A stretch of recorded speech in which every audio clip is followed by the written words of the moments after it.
And I'm Dani Stockman. I'm the director of the Center for Digital Governance. I am pleased to introduce to you Christian Katzenbach, who is professor of media and communication at the Center for Media, Communication and Information Research at the University of Bremen. He directs the master's program Digital Media and Society and the research lab Platform Governance, Media and Technology. His research and teaching focuses on the intersection of governance, social communication, technological developments, and currently is particularly interested in platforms and artificial intelligence.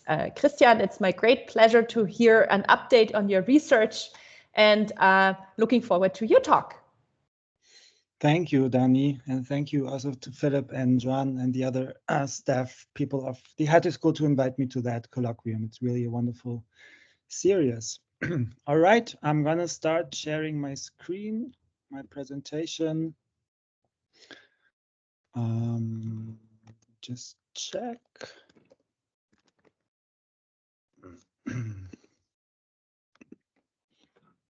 All right. So I'm going to talk about platforms and their governance in a perspective that tries to give a bit of kind of, you could even say maybe historical depth to that phenomena, but maybe 15 or 20 years is a bit too much to call it, or too little to call it history. But at least like kind of a longitudinal perspective to understand what platforms have become and maybe what they are. In order to get away a bit from always that question, what do platforms do to society, to journalism, to communication, to elections, etc., but rather ask what is the interrelationship between platforms and society. And I would like to start with this. The bird is freed, Musk was tweeting in October 2020 when he was taking over Twitter. And with that, he started a kind of transformation of this key social media platform for many of us, and particularly for elites in journalism, politics, and academia. And I'm starting my lecture with this quote exactly because I think it represents in very bold and clear form something that we sometimes overlook.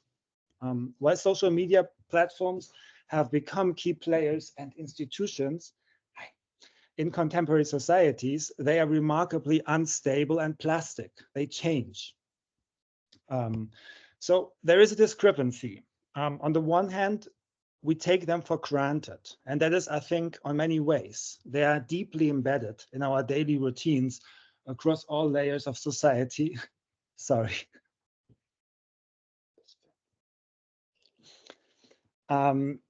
Across all layers of society. On the personal level, in these routine movements that are partly ingrained into our muscle memories, like taking the smartphone in short breaks.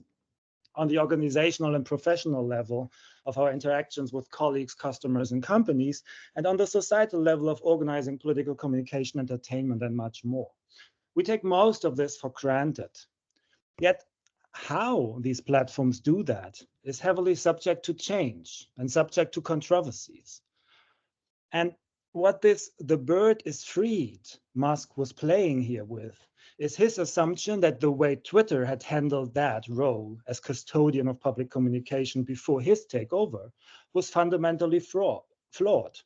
In other words, that Twitter should not interfere, in his perspective, with much of the hate speech and misinformation that was circulating on the platform, and that the company back then actually was working hard to reduce.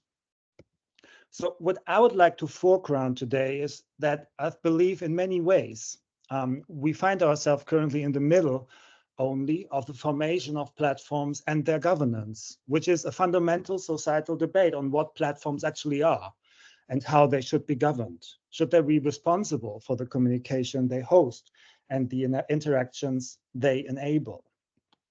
And so this tweet by Musk and his takeover and transformation of Twitter is only the most current and evocative example of this question and this debate. So what I would like to foreground and suggest today is a slight shift in perspective on how we talk and research about platforms and governance and their relationship to society. So in order to understand and inform and lead this debate about what platforms are and should be, I suggest, we should not always look at the impact of social media, but we should maybe look a bit more on sometimes on how platforms emerge and change. How have they become what they are and why? What has impacted their own development? What has triggered change? And while there is ample research, of course, on the impact of social media, scholarship has not much examined systematically how platforms emerge and change. Although platforms' trajectories are not simply a consequence of technological progress, it's a question how they become what they are. It's a development that gets back much to political, cultural, and economic developments. And of course, as we see here, we have many questions what social media is doing to society with many reasons. And there is now ample and great research on social media, its implications for democracy, the platformization of most sectors of society, on platform governance. Research in many disciplines such as communication studies, political science, law, economics, psychology has highlighted the harms and risks for society and democracy that social media platforms bring about. We have all discussed the role of platforms in political polarization, in the growth of online hate speech, radicalization, and online abuse, in the spread of misinformation, and in election interference. And while social media platforms clearly do provide spaces to connect, it has also been proven to be linked to real-life isolation, social media addiction, and rabbit holes of similar content. So again, what I would like to highlight is that while all this is really highly important, and we should definitely continue to do this kind of work, we should also think about one thing. If we ask these questions, what does platforms do to society? We seem to conceive of platforms as apparently stable external entities that do something to us, to society. And for that reason, today I would like to foreground the other direction of the question. How do platforms become what they are? So let's change this perspective, at least for today, and look at platforms' trajectories that are not simply a consequence of technological progress, but of multiple political, cultural, and economic developments. Conceptually, there are many ways to do that, what I'm suggesting here. Today, I would like to make a few points on that, but not dive too much into that. So firstly, let's not take platforms for granted and not as monolithic, but rather investigate the complex and contingent emergence of platforms as socio-technical institutions.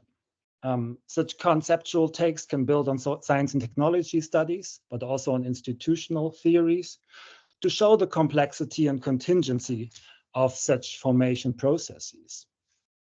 This process is complex because it entails many different dimensions, as for example, classic STS work on bicycles, airplanes, and refrigerators, as well as more recently on digital transformations has shown. What you see here in the background is Biker's reconstruction of how the modern bicycle has come about. And he's tracking what you see here on the map, different cultural, political, and economic developments, such as the emancipation of women becoming much more visible on the street and claiming their rights, which is also part of the story why we have the bicycle that we have today, and not that so-called ordinary bicycle of the late 19th century that you see on the picture on the right. This process is also contingent, as the development of new media and technology does not follow one possible or best way. Their trajectory is contingent on the complex settings in which they unfold, which in turn means that they could always be different. Empirically, this means that I strongly advocate for more longitudinal studies instead of always looking at specific points of time and trying to track the impact of social media to something else.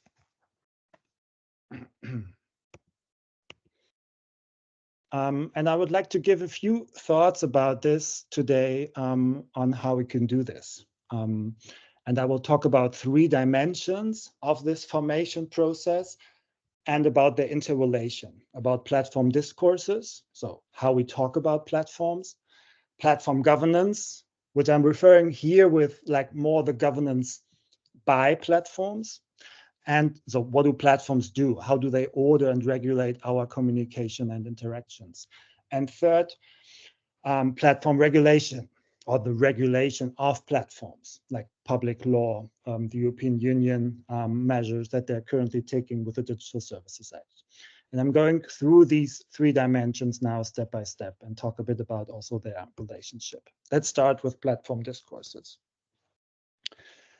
When we try to investigate systematically how we as societies are talking about platforms, we can, of course, also do that in multiple ways.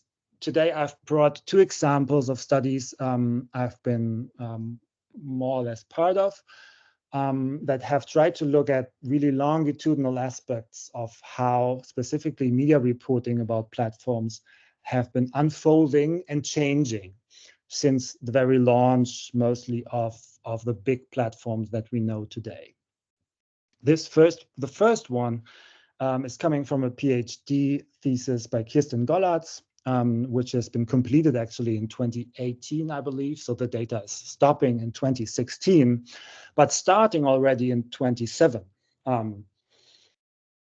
And what we have been able to show there in this study was kind of a strong shift away from a perception and description of platforms as something that is neutral, and the algorithms that they use to order communication and other interactions as something that is neutral, to a much stronger stance on responsibility of the platforms and specific directions and also biases on how they order by ways of their algorithms, their business models, and other dimensions of their organization. And we see specifically the first spikes here in 2015, and then more increasingly aspects of this in 2016.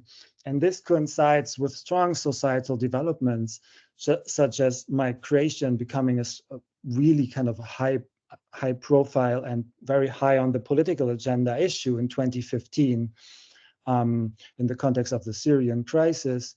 And also 2016 with the upcoming US election back then when Trump was elected. In the UK, it was the year of the Brexit referendum. So there were quite some high profile political and societal debates that coincide at least with this change in how we have talked about platforms. The second empirical example that I'm bringing is coming from a collaboration with the political science department at the University of Zurich, where we also have looked at media reporting on platforms here on only English language legacy media, so New York Times, Washington Post, etc., in the US, and how they talk about the major social media platforms from 25 to 2020. And here you see the graphic for Facebook, Twitter, and YouTube, with the gray mountains representing the overall reporting, and the blue, light blue, and orange, reddish part being the negative coverage of the platforms, and the black line is the relational negative coverage. So how much is the proportion of negative coverage? So this is a kind of based on a sentiment analysis that has been trained and validated with human coders. And what you see there is, of course, not surprisingly, that there is a rise of coverage with strong peaks around 2015 to 2017. And also what you also see is quite a substantial rise of negative coverage. We also looked a bit more detailed into topics and the relation with platform policies. And what you see there is that indeed it was also resonating with Kirsten's results that platforms have become much more criticized for the way they handle communication and interactions on their site, and specifically with regard to topics such as misinformation and hate speech. I mean, that might not be surprising. But then when we're now coming to the second dimensions of the platform governance aspects and the platform policies, we do see a very strong connection. In that paper, actually, quantitatively, we could see that in the month following on negative reporting, we see actually in regression analysis and other statistical measures, a substantial impact of increased negative coverage on the amount of changes that platforms do in their policies. So let's get to that second dimension, the platform governance, platform policies part. And what I'm going to talk about empirically are these documents that the platforms have been publishing increasingly in order to explain and also in a way legitimize the way they handle communication. So the community guidelines part and other type community standards and other parts of policies where they explain the rules of the game, the rules of the platform and the communication that they host. And I'm also using that now, maybe that opportunity to talk a bit about the platform governance archive that we've been building as part of this research. So we've been trying to build data sets that not only include the always, in a way, current form of these platform policies, but to have really a comprehensive archive of all the platform policies over their full lifetime. So think about the Facebook community guidelines and how they have changed since the very launch of Facebook in the mid-2000s. And we have built that for the major American platforms, and we're now trying to increase the number of platforms that we have. Currently, we are hosting 20 platforms that we are tracking. And we have also opened that up. You can look it up at platformgovernancearchive.org. For these 5 platforms, we go really back in time until their very launch. For the other 20 platforms, we have only started in 2020 with an ongoing tracking of their policies in order to kind of build up that archive. And other researchers are very much invited to work with us with that kind of data. I'm happy to talk about that also in the Q&A much more. For us, these platform policies represent a very interesting angle on understanding what these platforms are and how they, in a way, also exercise their power and responsibility on society. So here you see also the interface. It's the data itself is hosted on GitHub. You can, for example, use the integrated so-called diff check on GitHub, so you see the differences between one and another version highlighted in blue and in red and green, so you directly see what has actually changed. Here you see a link of the different platforms that we are hosting now.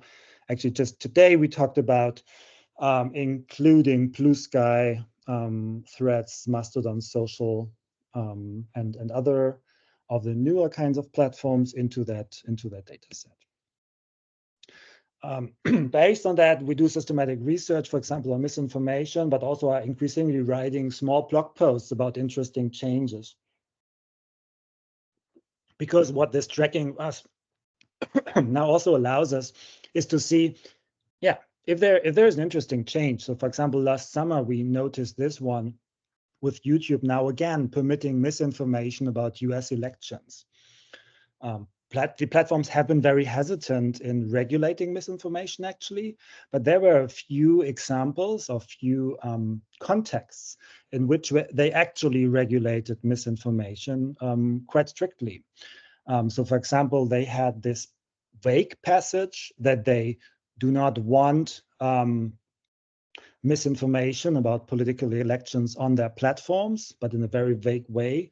But then they had a bullet point list of 3 countries, the US, Germany, and Brazil, and their elections between 2018 and 2020 or something like that, where election fraud claims are really prohibited on the platforms and it would be enforced. But last summer, they changed that and deleted the clause on the US directly in the run-up to the US elections 24, interestingly. And yeah, maybe we can talk later about some explanations, but just to give you a bit of an insight on what we do with that kind of data. In our research, we also look at this data set kind of on scale. What you see here is just word counts from 24 to 2020, I believe, of different platforms. Maybe you just take from that graphic, you see a massive scaling up of rules, policies, and documentation. So they're building up actually what used to be more or less a one-pager, a single document in the beginning, scaling up into massive websites with sometimes 10 levels of like link depth into, you want to understand more about misinformation policies, click here, and then you get kind of into different ways. What we've also looked at is the dynamics of change. So here you see kind of a heat map, the lines representing different platforms and the columns representing quarters from 2010 to 2020. The darker it gets, the more changes have been there. So what you, for example, can spot here is that there have been a lot of changes in Facebook and other platforms between 2017 and 2018, which I would interpret as more or less the aftermath of these debates I've mentioned, like the US elections and the migration policy, hate speech aspects, but also Cambridge Analytica has been in that phase. So we see strong reactions by the platforms to these developments, and particularly in that phase, they have really built up these massive regimes of content moderation in their spaces. If we look more qualitatively and more in detail on some of these policies, I've brought one example, which is the key document, which always has been the key document for Twitter, the Twitter rules. And it has always started with an interesting mission statement. And that started in 2010, for example, with our goal is to provide a service that allows you to discover and receive content from sources that interest you, as well as to share your content with others. And then, interestingly, we respect the ownership of the content that users share, and each user is responsible for the content he or she provides. Because of these principles, we do not actively monitor users' content and will not censor user content, except in limited circumstances. So that's more or less kind of that neutral position. We're just here to host you. We're not interfering with anything. You're responsible for the content. And that has changed dramatically over the course of that phase from 2016 to 2020. In 2020, and I think already a bit earlier, the Twitter rules read, Twitter's purpose is to serve the public conversation. Violence, harassment, and other similar types of behavior discourage people from expressing themselves and ultimately diminish the value of global public conversation. Our rules are to ensure all people can participate in the public conversation freely and safely. So their own self-understanding has apparently changed completely, and also the kind of understanding of freedom of expression that this is articulating has also changed quite a lot. So here's kind of taking a strong stance as a custodian of kind of safe and open conversation, very strictly, in contrast to the early ones, which was quite libertarian in a way. Everyone can say what he or she wants and is responsible for that. Interestingly, now with a rebranding under X, under Musk, the mission statement is still mostly untouched. So it's more or less still the same. We see in our own tracking of the documents that they do change the policies and they get much more loose in many ways, but that big statement is still there. In a paper for the Association of Internet Research, I think in 2021, João Megalés, now at the University of Bremen, and I have tried to categorize a bit the different developments of Twitter in their rules and how they specifically approach content moderation. I'm not going into details here, but what you see is at the beginning, it was just about spam mostly. Content moderation was about spam. And then there comes this phase from 2015 on, where they take a much more serious stance on content moderation. And that aspect is actually politicized, which before it was just like, in a way, a technical question on how to sift through information that's noise. And interestingly, we're now trying to observe what the Musk transformation of the service is really meaning in terms of specifically of content moderation. Final glimpse of that work on policies with regard to misinformation. I already said they have been very hesitant to regulate misinformation, and they've done that only in very specific contexts, which is elections, but again, very hesitant. Here you see only kind of the flagging of election fraud claims by Twitter. The claim about election fraud is disputed, they added back then, before then finally, after January 6th, then deplatforming Trump. Another context where they did regulate misinformation and included it in their policies across all platforms, I believe, at least the major ones, is the pandemic. And also the Russian invasion to the Ukraine was one context in which they included actually misinformation policies into their accounts. Currently, my team and I are working on a paper that's tracking misinformation policies on different platforms across that long time span. And there you see exactly really in numbers that aspect that I've mentioned already with regard to Twitter, but across all platforms, that in the beginning, that all that context about in a way false information or misleading information was mostly about spam, a bit of fake accounts. So that's kind of this solid blue line that you see here. And only in 2015, that aspect of misinformation, and also in that political sense, is starting to emerge.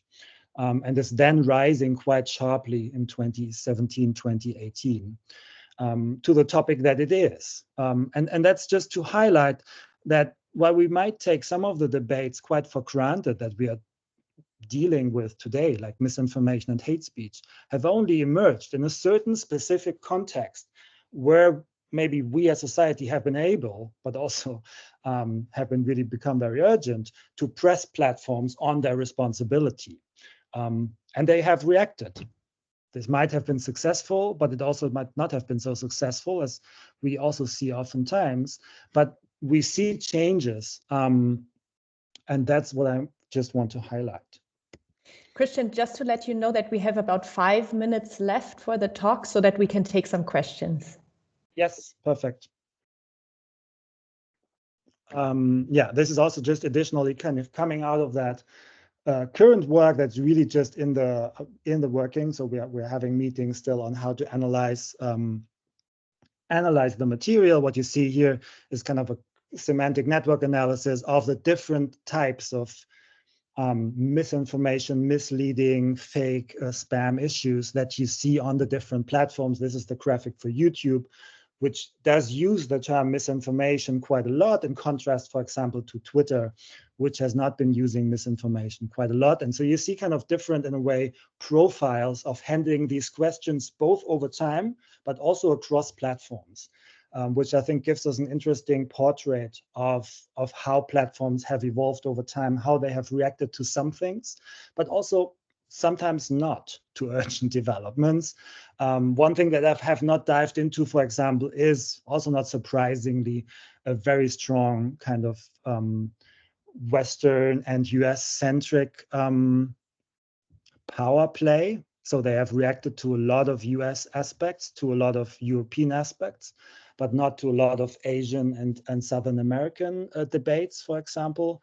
That I also think some colleagues have already highlighted in case studies. But that's also a very important part of that story.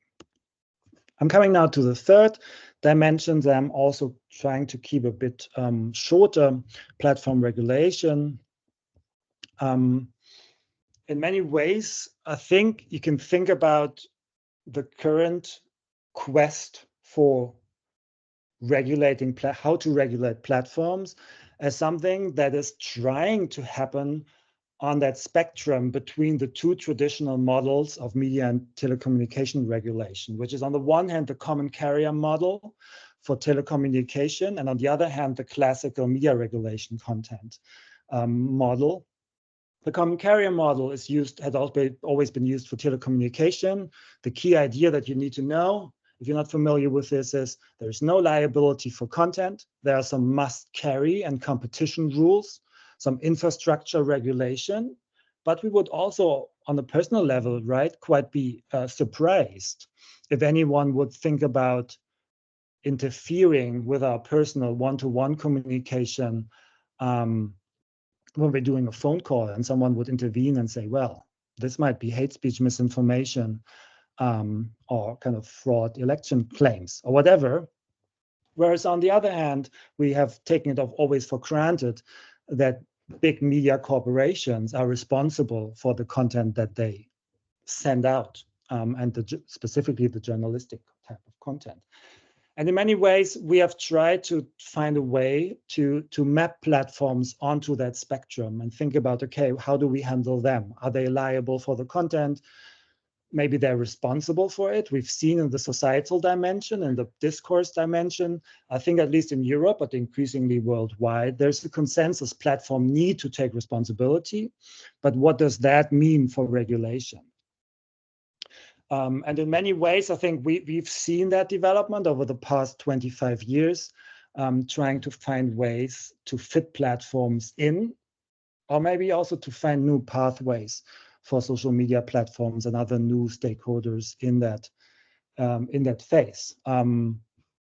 Most people tell that story, and I think with good reasons, starting from the Communications Decency Act in the US and in Europe from the e-commerce directive around the 2000s, sometimes earlier, sometimes later, where they have this notice and takedown procedure. So platforms are not liable for the content that they host, but from the moment where someone is notifying them about problematic, illegal content, they need to take down measures, maybe take down of the content. That paradigm has been questioned over the past 20 years quite a bit. And step by step, also courts and legislators have made that liability privilege more and more preconditional. For example, asking YouTube to implement measures to prevent the uploading of copyright infringements again and again. So not the copyright rights holder needs to go to YouTube every new time that someone is uploading a Taylor Swift video or something.